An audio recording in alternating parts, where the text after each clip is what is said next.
2029 April 13. ഈ ഒരു തീയതി ലോകാവസാനത്തിന്റെ തുടക്കമാണോ എന്ന് ശാസ്ത്രലോകം ഭയപ്പെടുകയാണ്. അന്ന് രാത്രി നിങ്ങൾ ആകാശത്തേക്ക് നോക്കുകയാണെങ്കിൽ ഒരു നക്ഷത്രം പോലെ തിളങ്ങുന്ന എന്നാൽ അതിവേഗത്തിൽ സഞ്ചരിക്കുന്ന ഒരു പ്രകാശബിന്ദു കാണാൻ സാധിക്കും. അത് വെറും ഒരു നക്ഷത്രമല്ല, നമ്മുടെ ഭൂമിയെ ലക്ഷ്യമാക്കി വരുന്ന ഒരു വമ്പൻ മരണദൂതനാണ്. ശാസ്ത്രലോകം ഇതിനിട്ടിരിക്കുന്ന പേര് അപ്പോഫിസ് എന്നാണ്. ഈജിപ്ഷ്യൻ പുരാണങ്ങളിലെ നാശത്തിന്റെയും ഇരുട്ടിന്റെയും ദൈവത്തിന്റെ പേരാണിത്. ഫ്രാൻസിലെ ഈഫൽ ടവറിനേക്കാൾ വലിയ ഭീമൻ പാറക്കല്ല് ഭൂമിയിലേക്ക് വരുമ്പോൾ എന്ത് സംഭവിക്കും? നാസ ഇതിനെക്കുറിച്ച് നൽകുന്ന ആ രഹസ്യമായ മുന്നറിയിപ്പ് എന്താണ്? 2004 അമേരിക്കയിലെ ചില ശാസ്ത്രജ്ഞർ ഈ ചിഹ്നഗ്രഹത്തെ കണ്ടെത്തുന്നത്. 3 ഫുട്ബോൾ മൈതാനങ്ങൾ ഒന്നിച്ച് വെച്ചാലുള്ള വലിപ്പമുണ്ട് ഇതിന്. ഈ ഭീമൻ പാറക്കല്ല് ബഹിരാകാശത്തിലൂടെ മണിക്കൂറിൽ 30,000-ലധികം കിലോമീറ്റർ വേഗതയിലാണ് സഞ്ചരിക്കുന്നത്. ഇതിനെ കണ്ടെത്തിയ സമയത്ത് നാസയിലെ ശാസ്ത്രജ്ഞർ പോലും ആകെ പരിഭ്രാന്തിയിലായി. കാരണം ചരിത്രത്തിൽ ആദ്യമായി ഭൂമിയിലിടിക്കാൻ ഏറ്റവും കൂടുതൽ സാധ്യതയുള്ള ഒരു ബഹിരാകാശ വസ്തുവായിട്ടാണ് ശാസ്ത്രം ഇതിനെ അടയാളപ്പെടുത്തിയിരിക്കുന്നത്. 2019 ഇത് ഭൂമിയിൽ വന്നിടിക്കാൻ വലിയൊരു സാധ്യത ഉണ്ടെന്നാണ് അന്ന് കണക്കുകൂട്ടിയത്. ബഹിരാകാശ ചരിത്രത്തിൽ തന്നെ ഏറ്റവും വലിയ ഭീഷണിയായി ഇത് മാറി. കാര്യങ്ങൾ കൂടുതൽ ഭയപ്പെടുന്നത് ഇതിന്റെ സഞ്ചാരപഥമാണ്. 2029 ഏപ്രിൽ 13 ഇത് കടന്നു പോകുന്നത് ഭൂമിയുടെ തൊട്ടടുത്ത് കൂടിയാണ്. വെറും 32,000 കിലോമീറ്റർ മാത്രം അകലെ. നമ്മുടെ ചന്ദ്രൻ ഭൂമിയിൽ നിന്നും 3 ലക്ഷത്തിലധികം കിലോമീറ്റർ അകലെയാണ്. എന്നാൽ അപ്പോസിസ് കടന്നു പോകുന്നത് ചന്ദ്രൻ കറങ്ങുന്ന ദൂരത്തിന്റെ ഉള്ളിലാണ് എന്നതാണ് ഇതിന്റെ ഏറ്റവും വലിയ പ്രത്യേകത.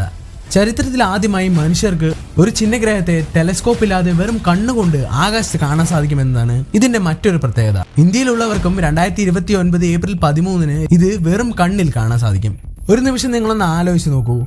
ഈ നാസയുടെ കണക്കുകൂട്ടലുകൾ തെറ്റുകയും അപ്പോഫിസ് നേരെ വന്ന് ഭൂമിയിൽ ഇടിക്കുകയും ചെയ്താൽ എന്ത് സംഭവിക്കുമെന്ന്.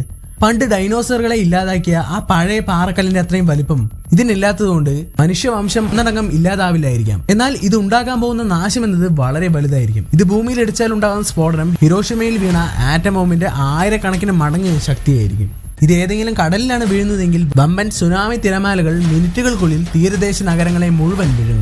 അന്തരീക്ഷത്തിലേക്ക് ഉയരുന്ന പുക കാണാം. മാസങ്ങളോളം ഭൂമിയിൽ സൂര്യപ്രകാശം എത്തില്ല. കോടിക്കണക്കിന് മനുഷ്യരുടെ ജീവൻ ഒരു നിമിഷം കൊണ്ട് അപകടത്തിലാവും.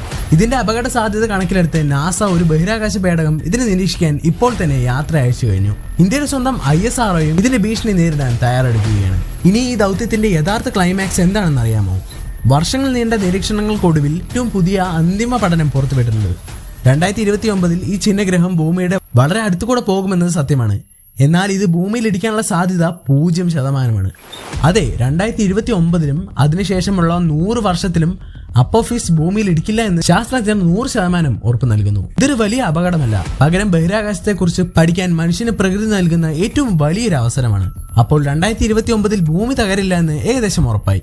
എങ്കിലും ബഹിരാകാശത്തെ ഒരു ചെറിയ മാറ്റം പോലും എപ്പോൾ വേണമെങ്കിലും വലിയ ട്വിസ്റ്റുകൾ ഉണ്ടാക്കാം.